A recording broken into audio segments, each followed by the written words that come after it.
selama ini udah ngerasa belajar maksimal tapi hasilnya belum optimal. Pernah kan ngerasa kayak gitu? Nah, mungkin aja ada yang salah dari strategi belajar yang udah diterapin selama ini. Pastinya penasaran dong gimana cara untuk overcome hal tersebut? Yuk simak pembahasan berikut ini. Jadi kami dari kelompok 6 kelas K02 akan menganalisis pengaruh durasi dan waktu belajar terhadap nilai UTS, mata kuliah matriks dan ruang vektor untuk optimasi durasi dan waktu belajar.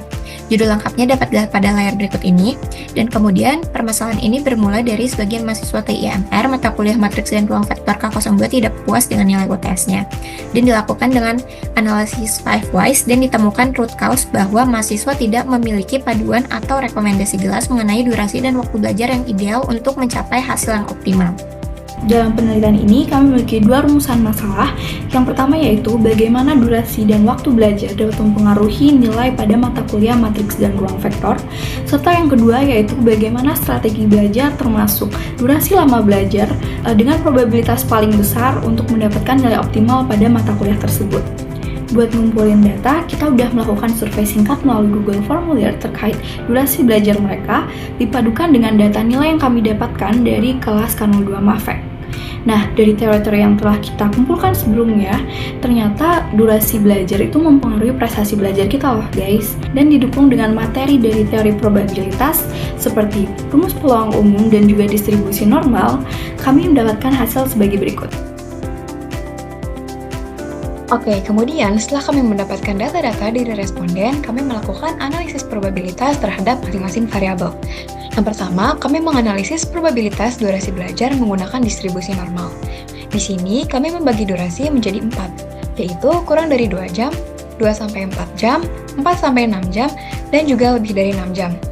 Berikut merupakan data-data yang telah kami olah dan kami hitung. Selanjutnya, kami juga menganalisis probabilitas waktu belajar menggunakan distribusi normal. Kami membagi waktu belajar menjadi 4, yaitu pagi, siang sampai sore, malam, dan juga dini hari. Berikut merupakan data-data yang telah kami olah dan kami hitung. Berdasarkan pengolahan data pada tabel 6 dan tabel 7, diperoleh hasil analisis dari masing-masing durasi dan waktu belajar mahasiswa dengan menggunakan rumus probabilitas umum. Analisis ini bertujuan untuk mengidentifikasi pola-pola tertentu yang menunjukkan hubungan antara durasi belajar ataupun waktu belajar dengan nilai mahasiswa di atas ataupun di bawah rata-rata. Dari tabel 6, data probabilitas per durasi belajar ditemukan bahwa durasi belajar paling efisien adalah 2 hingga 4 jam dengan probabilitas 0,73. Kemudian dari tabel 7 diperoleh bahwa waktu paling efisien untuk belajar adalah siang hingga sore dengan probabilitas mahasiswa mendapatkan nilai di atas rata-rata 0,71. Selanjutnya adalah analisis perbedaan hasil, di mana terdapat perbedaan hasil antara metode distribusi normal dengan metode probabilitas umum, di mana perbedaan ini sangat mencolok pada tabel waktu belajar.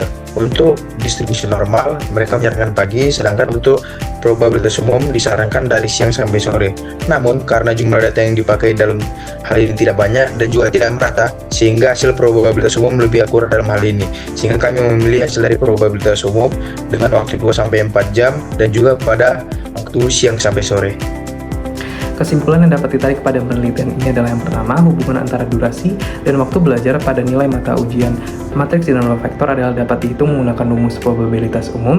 Kemudian juga durasi belajar yang paling tepat untuk membantu mahasiswa untuk mendapatkan nilai optimal adalah 2-4 jam dan waktu belajarnya adalah siang hingga sore hari. Kemudian saran yang dapat kami susun untuk penelitian selanjutnya adalah peneliti dapat menambahkan cakupan dari penelitian ini agar setidaknya lebih akurat dan representatif, kemudian juga dapat menambahkan variabel-variabel yang relevan dan juga menggunakan pendekatan distribusi lain misalkan Poisson dan lain sebagainya untuk mendapatkan hasil yang lebih akurat.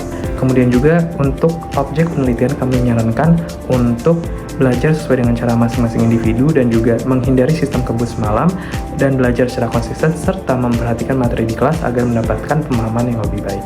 Baik, sekian untuk presentasi dari kelompok kami. Terima kasih.